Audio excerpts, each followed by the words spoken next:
kung kita tawgon sa pagbarog or pagtindog tungod sa usa ka butang, unsa man ang atong pilion, or unsa kaha kita kung hagiton kita sa pagbarog nganha sa ato ang gihuptan nga kamatuoran. Mubarog kaha kita nga bisan sa kalisod, nga bisan diha sa mga puno sa pagtuyaw, puno sa pagpanghadlok, kaya bapud nato mubarog parihan ni Juan, or mubarog lang kita pagkahuman mudagan. Mga igsuon ko diha ni Kristo, in our gospel today, igipakita ni Juan nga diha sa maong kamatuoran, mubarog gayud kita. Nga diha sa maong kamatuoran, dili kita mahadlok nga bisan ang tawag sa kamatayon, mubarog gayud kita kay tungod mauman kana ang usa ka butang nga huptan nato dinha sa tawag sa maong misyon. But for many times in our journey, we tend to run away. We tend to say, "Oh, kaya nako, no? Kaya nako nga mubarog."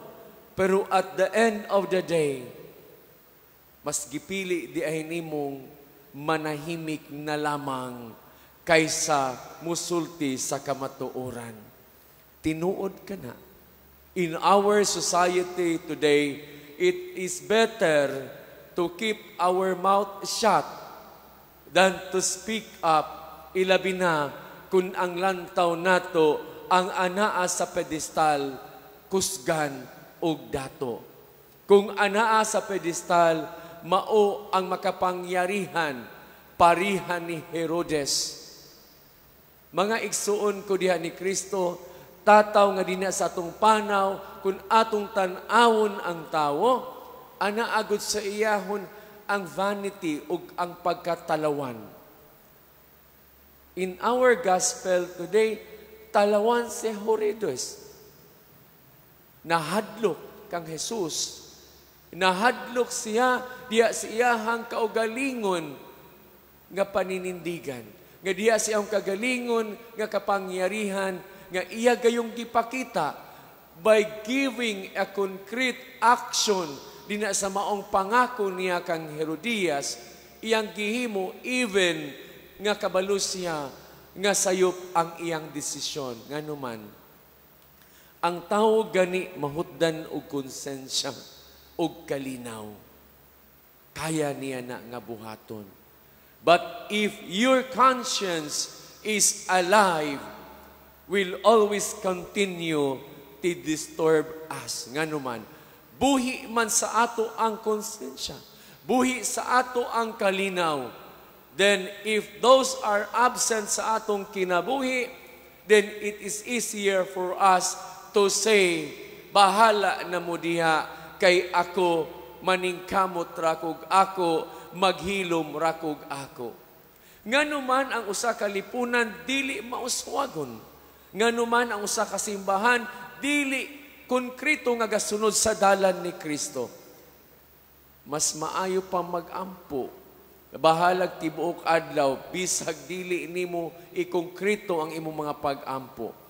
Kay ang tinuod nga pagsunod sa misyon ni Kristo, pag-ampo ngadto kaniya, maumang gyud ang mga tao nga kabalo mo barog nganha sa kamatuoran.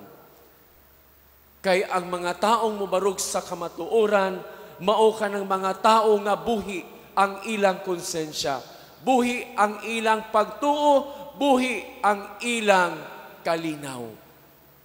Tanawa si Herodes, after giving a wrong instruction, he was perturbed. Diba? Nag-aalala siya, na-worry siya, nabalaka siya, nahadlok siya, nganuman. At the end of the day, kontra nato ang Ginoo when we disobey the truth. When we disregard the truth, ang atong kalaban ang Ginoo. And now, dina sa atong katiling bansad karon, we are challenged of the many different issues. Daghang mga isyu nga kinahanglan kitang nga bubarog. Uban, okay lang. Bisag ang divorce bill sayop. Okay lang sa ilahon kay gusto Manila exchange every day or palit-palitan every day ng asawa at bana. Wala nila gihatagan ug unsa kabililhon ang gasa sa kaminyoon. They just want to be everything in easy task. Gusto lang nila nga kung muhimo silang desisyon, sayon kaayong buhaton, aduna say uban, nga gusto rang manahimik, walay pakialam. The people who are indifferent are people nga muingon ta, nga dili konkretong nagbarog, nga na sa iyang pagtuo diha ni Kristo. Maunay mga taong, kuan ba, kanang, sa tawag na sa Tagalog, kanang, sa Bisaya, kanang, nagmamalinis. No? Mga taong nagmamalinis. Pag pumasok ng simbahan, grabe. Mutuwad pa na sila diha. Muampo, muluhod. Pulo ka oras na sa simbahan. Pero when they are challenged on how to stand their ground before the truth of the Lord, miingon na sila, wa ko'y lapot, maghilom-hilom murako. Di man kumutuo, ana, nga seryoso ka sa imuhang pag-ampo. Because those who are honest and sincere in giving praise and prayer to God and before the Lord are the people who know how to stand by what is truthful and honest. What is okay, what is unsa ang matuod nga atong barugan. Dili magmatter nako ng dugay ka sa simbahan. Dili magmatter ng pila ka kabeses magbalik-balik og ampo. But if you stand very weak din na sa maong mga panawagan, kulang ikaw.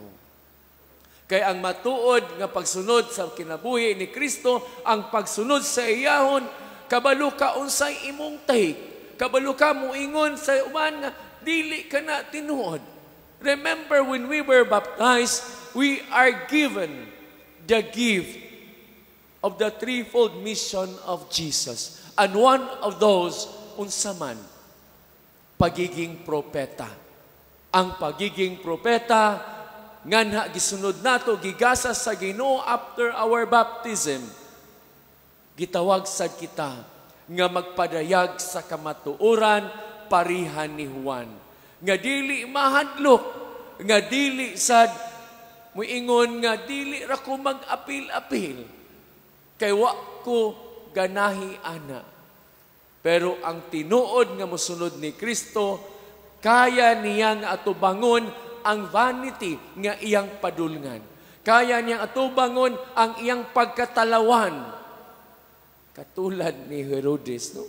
Si Herodes kilala kaayo ng mahari, influential, pero talawan mubarog sa kamatuoran.